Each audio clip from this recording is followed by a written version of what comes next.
Hello everyone, my name is Keith, amateur radio call WD4PTJ, and this is Keith's Ham Radio World.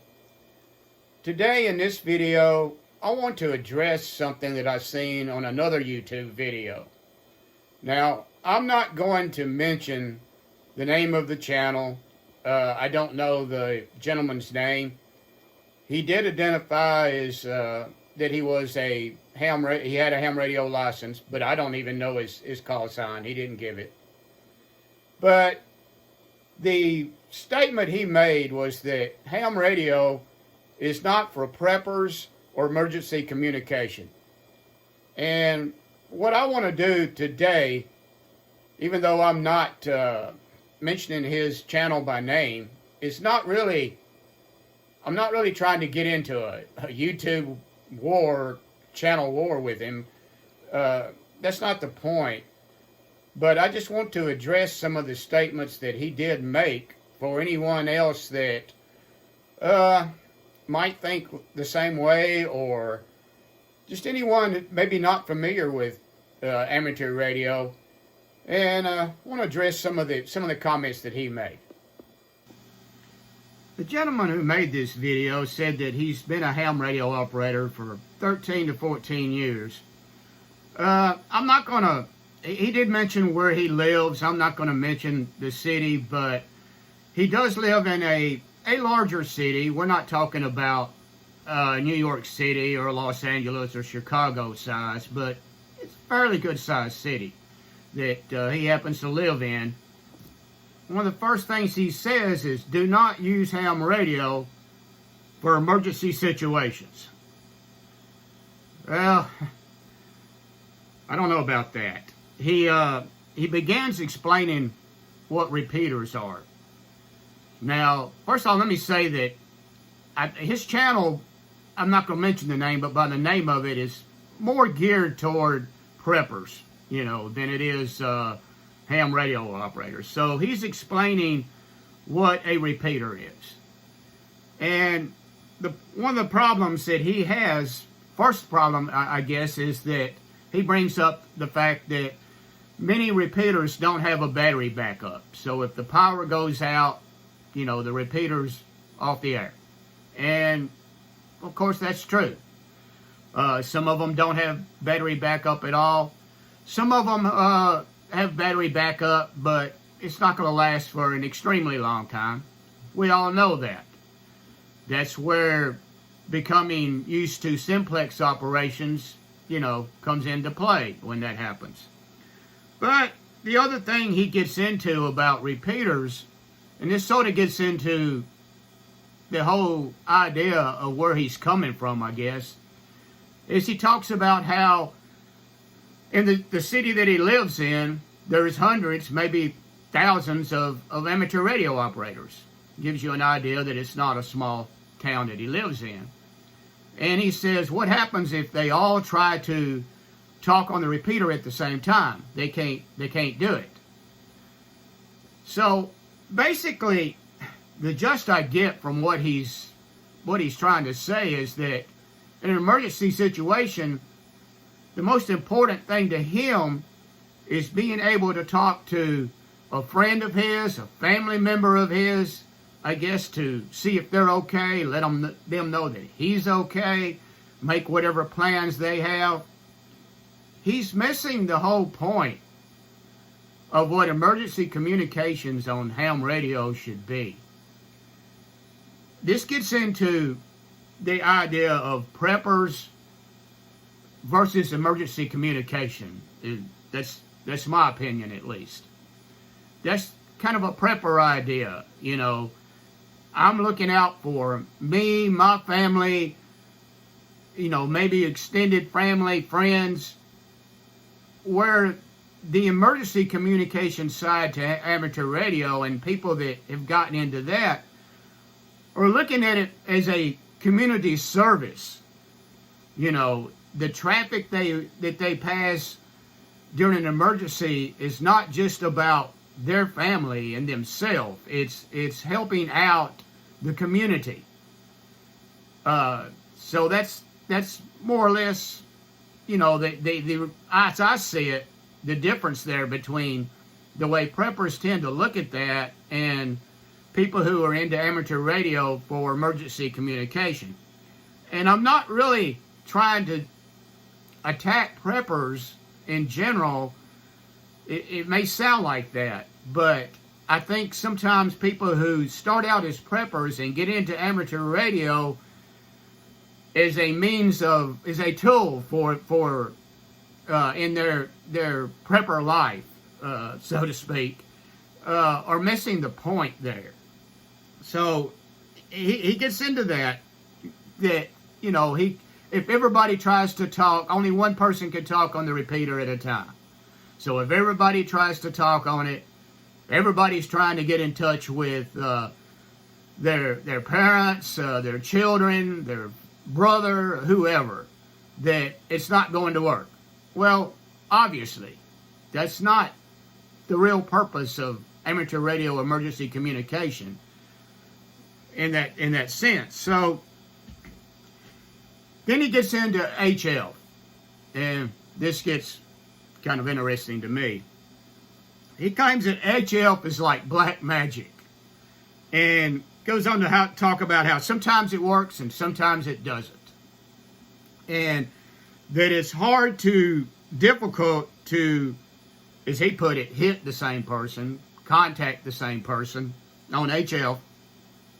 Perhaps, a further distance away, as we know, than using VHF and UHF. Trying to hit the same person on HF time after time, and that's extremely difficult.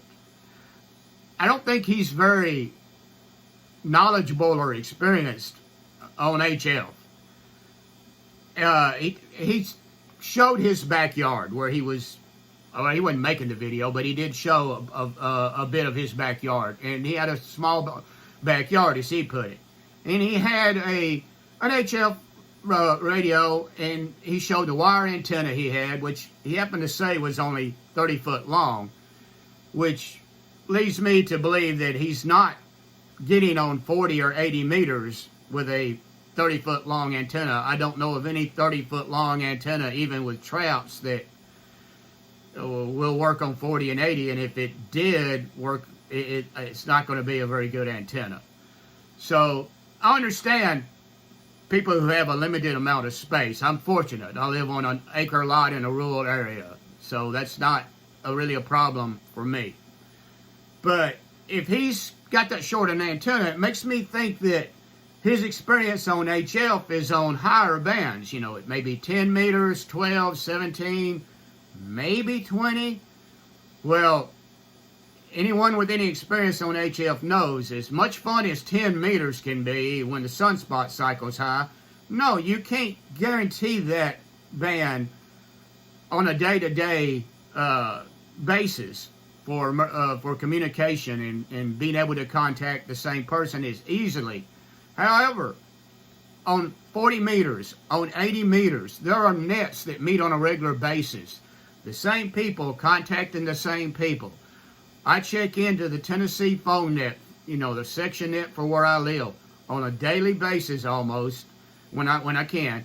And, I hear the same people. It's not, I check in with the same net control operators. There may be a few stations further off that sometimes I don't hear that well, but there is reliable communications there over, the state that I live in. I hear 40-meter nets that the same people check into on a regular basis, covering an area sometimes larger than the section I live in here. I hear on 20 meters some nets that the Maritime Mobile Service net. I hear some of the same people checking into that.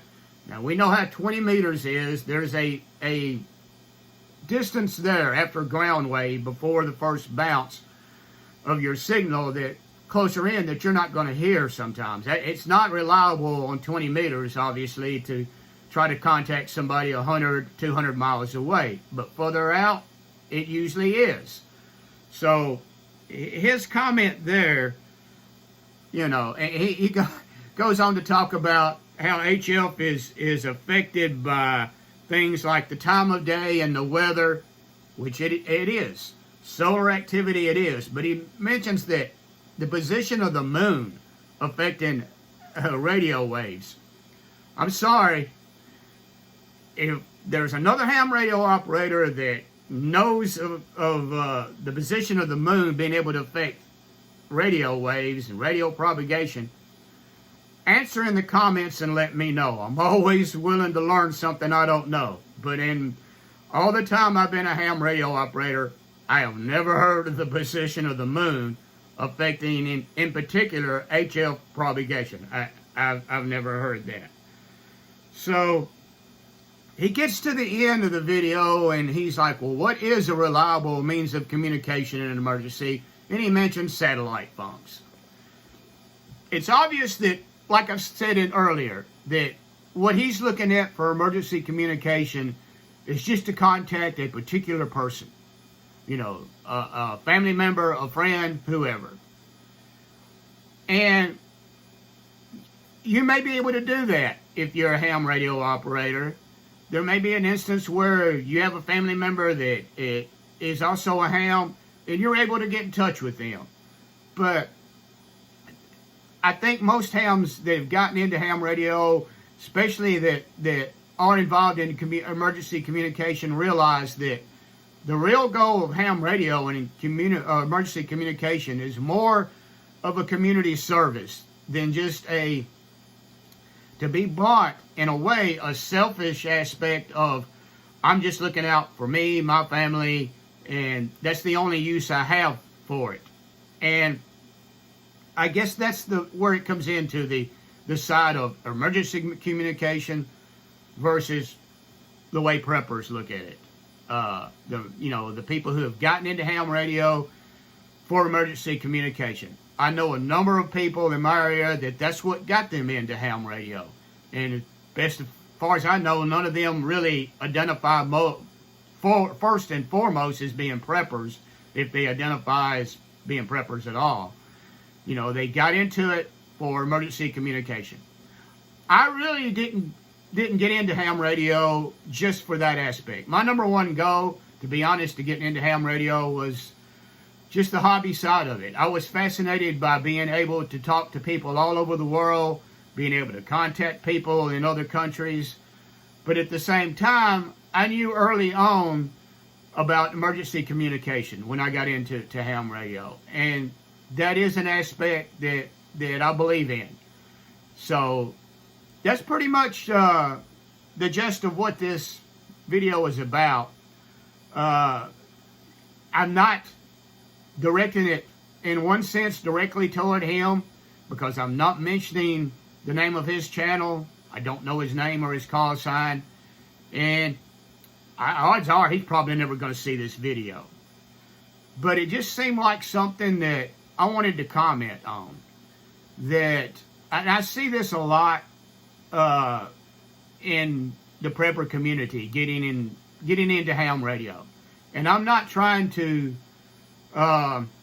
exclude anybody that identifies as a prepper from getting into ham radio. I have no problem with anybody getting into ham radio, as long as they're going to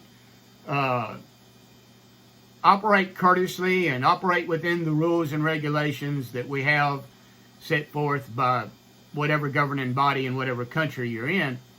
I think that's fine.